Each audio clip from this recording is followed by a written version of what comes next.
10 জন হাজি সংগ্রহ করতে পারলে আপনাকে হজে নেব। টাকা পয়সা রোজগারের যত পথ আছে 10টা পথের মধ্যে 9টা হচ্ছে বিজনেস। আপনারা জেনে আনন্দিত হবেন, মসজিদ ব্যবস্থাপনা নীতিমালা আমরা চূড়ান্ত করেছি এবং 2015 সালের পে স্কেল অনুযায়ী ইমাম এবং খতিবদের বেতন ভাতা যাতে দেওয়া হয়, এটা ভেটিং করার জন্য আমরা অর্থ মন্ত্রণালয়ে পাঠিয়েছি। আমরা বিভিন্ন স্তরে হিফজুল কোরআন, সিরাত প্রতিযোগিতা প্রশিক্ষণপ্রাপ্ত ইমামদেরকে আমরা পুরস্কৃত করছি। এটা আমরা অত্যন্ত আনন্দিত। এবং আপনারা জানেন, ইমামগণ, খতিবগণ জাতির রাহবার, সামাজিক শক্তির প্রতিমূখ, এই যে সোশ্যাল পাওয়ার। একটা মসজিদকে কেন্দ্র করে যারা নামাজ পড়ে, ইমাম সাহেবের একটা প্রভাব এই সমাজের উপর থাকে।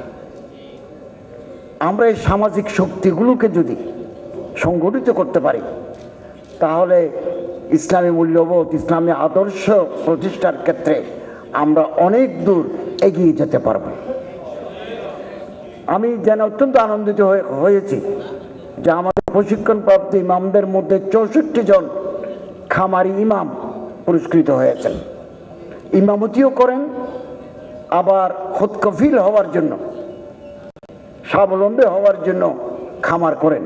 মাছের খামার, পোলট্রি খামার, তারপরে পিসিকালচার, মৎস্য খামার, এগুলো করছেন। ইমামতি, ওয়াজ নসিহত, তালিম ও তাআল্লুম, এর সাথে ব্যবসা যুক্ত হতে কোনো অসুবিধা নাই, কোনো অসুবিধা নাই। যত নবী ইতিহাস আছে, কোনো না কোনো নবী জীবিকা নির্বাহের জন্য কাজ করতেন, কৃষি কাজ করতেন, ব্যবসা বাণিজ্য করতেন, লোহার কারখানা ছিল, গাছের ব্যবসা ছিল নবীদের, সাহাবায়ে কেরামদেরও আছে। তিসআতুল আশির মিনের রিজকাত তিজারা, তকি উসমানী সাহেব সহ অনেক উলামায়ে কেরাম, শেখুল হাদিস আল্লামা জাকারিয়া রাহমাতুল্লাহ কিতাব আছে ফজাইলে তিজারত। ফজাইলে নামাজের কথা আমরা জানি, ফজাইলে দুরূদ শরীফের কথা আমরা জানি, ফজাইলে তিজারত এত বড় কিতাব, এটা বাংলা হয়েছে, আমি ভূমিকে লিখে দিয়েছি। টাকা পয়সা রোজগারের যত পথ আছে 10টা পথের মধ্যে 9টা হচ্ছে বিজনেস। আলেমরা বিজনেস করবেন, খুব ভালো, খুব ভালো। আমরা চাকরি করতে চাই, উদ্যোক্তা হতে চাই না। এটা আমাদের মানসিকতা, এটা আমাদের জেহেনিয়ত। আমরা ইনভেস্টর হতে চাই না কেন? আমরা ছোট্ট দোকান দিয়ে আমি ইনভেস্টর হতে পারি, চাকরি করলে তো চাকর, যে পর্যায়ে হোক। আলেমরা এগিয়ে আসছেন, এটা আমাদের দেশে আশার সঞ্চার করেছে। আন্তর্জাতিক পুরস্কার নিয়ে আসছি আমরা প্রায় প্রতি বছর, একেবারে সারা পৃথিবীতে। ইসলামিক ফাউন্ডেশনের দ্বীনি দাওয়াত ও কালচারাল বিভাগ থেকে এটা বাছাই করা হয়। অত্যন্ত সত্যতার সাথে অভিজ্ঞ বিচারকদের মাধ্যমে আমরা এই ছাত্রদের বাছাই করি, তারা আন্তর্জাতিক পুরস্কার নিয়ে আসছে। এটা আমাদের জন্য অত্যন্ত গৌরব, গৌরব বহন করছি আমরা সারা দুনিয়ায়। এবং আপনারা জেনে আনন্দিত হবেন, মসজিদ ব্যবস্থাপনা নীতিমালা আমরা চূড়ান্ত করেছি এবং 2015 সালের পে স্কেল অনুযায়ী ইমাম এবং খতিবদের বেতন ভাতা যাতে দেওয়া হয়, এটা ভেটিং করার জন্য আমরা অর্থ মন্ত্রণালয়ে পাঠিয়েছি। আশা করি খুব দ্রুত অর্থ মন্ত্রণালয় থেকে ভেটিং হয়ে আসলে আমরা এটা উপদেষ্টা পরিষদে পাস করব। যেহেতু এখন সংসদ নাই, উপদেষ্টা পরিষদে পাস হলে আমরা সরকারি গেজেট করে দেব। তবে একটা কথা মনে রাখতে হবে, আমাদের যে 2.5 লক্ষ 3 লক্ষ মসজিদ আছে, অধিকাংশ মসজিদ বেসরকারি। সরকারি মসজিদ কয়টা? ওই বাইতুল মুকাররম, চট্টগ্রাম, আন্দরকিল্লা, জমিতুল ফলাসিল, আর ওই রাজশাহীর হেতেম খাঁ, আর তো মসজিদ নেই। তারপরেও 60 যে মসজিদগুলো আছে, কর্পোরেটের যে মসজিদগুলো আছে এবং আধা সরকারি যে মসজিদগুলো আছে, এগুলোতে যাতে আমাদের 2015 সালের পে স্কেল অনুযায়ী ইমাম এবং মুয়াজ্জিন, খাদেম, ওনাদেরকে বেতন ভাতা সুযোগ সুবিধা দেওয়া হয়, এই জন্য আমরা সরকারিভাবে এটা চেষ্টা করব। বেসরকারি যেগুলো আছে আমরা নীতিমালায় রেখেছি, জেলা প্রশাসক অথবা ইউনো মহোদয় সংশ্লিষ্ট মসজিদের সাথে যোগাযোগ করে মসজিদের আর্থিক অবস্থা যদি ভালো হয় তাহলে আর্থিক সক্ষমতা সাপেক্ষে ওই স্কেল অনুযায়ী ইমাম, মুয়াজ্জিনকে, খাদেমকে বেতন দিতে বাধ্য থাকবেন।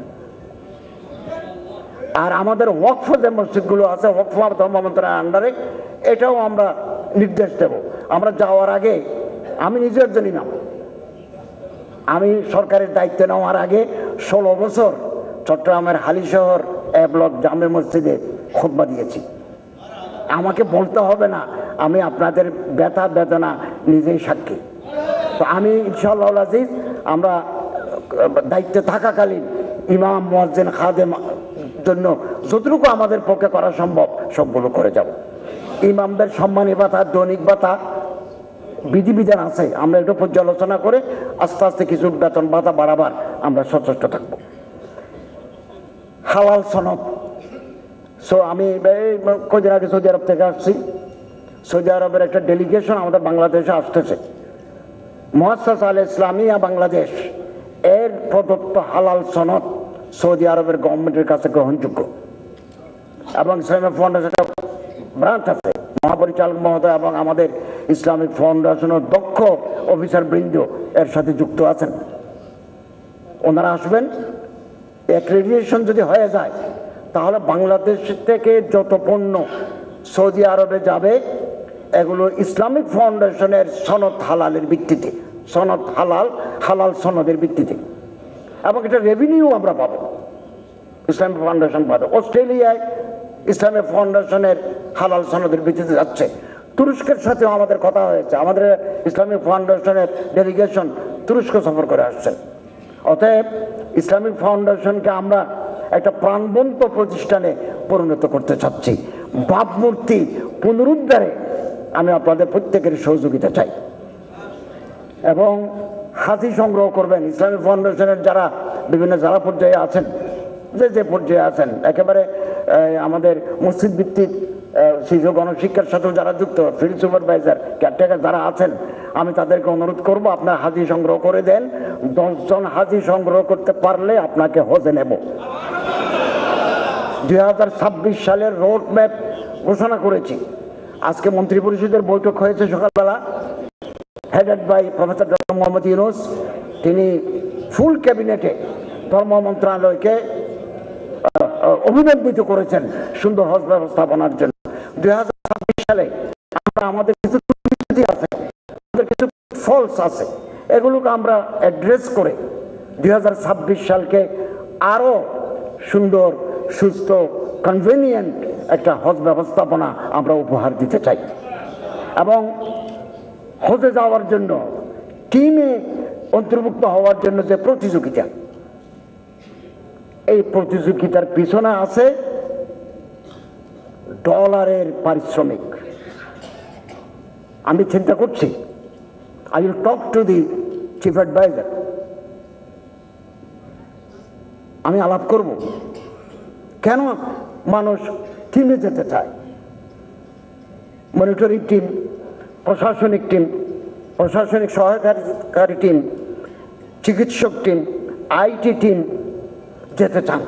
প্রতিযোগিতা, আন্তঃমন্ত্রণালয় প্রতিযোগিতা, নিজের মন্ত্রণালয়ের ভিতরে প্রতিযোগিতা। আমাদের তো লাখ লাখ মানুষ, আমি কয়জনকে নেব? গত বছর গেছে 14 জন হজ মনিটরিং টিম, এবার গেছে 6 জন। গত বছর গেছে 400 মনিটরিং টিমে, আবার গেছে 300। আরো কমাতে পারি কিনা, ফেসিলিটিস কমাইয়ে যাব কিনা,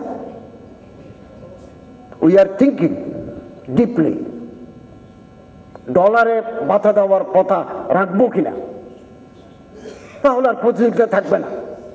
এখন তো সবাই লাইন ধরে, আমার কেন নিল না, ওরে কেন নিল, আমার কথা রাখলো না, এটা আর থাকবে না। কেবল হাজিদের সেবার জন্য যারা যাবেন তাদেরকে পিক আপ করবো, তাদের নেব, পয়সা কামানোর জন্য নেব না। হ্যাঁ, আমার যেহেতু হজের কাজ করবেন, তাহলে আপনারা ফুড দিতে হবে, লজিং দিতে হবে, লজিং, ফুডিং, ট্রান্সপোর্ট এগুলো আমরা দেবো, নো অ্যালাউন্স। আমি চিন্তা ভাবনা করছি, আমার মন্ত্রণালয়ের সিনিয়র অফিসারদের সাথে আমি বসবো, চিফ অ্যাডভাইজারের সাথে বসবো, অর্থ মন্ত্রণালয়ের সাথে বসবো। আমি এটাকে এবাদত হিসেবে নিতে চাই, পয়সা কামানোর জন্য নয়।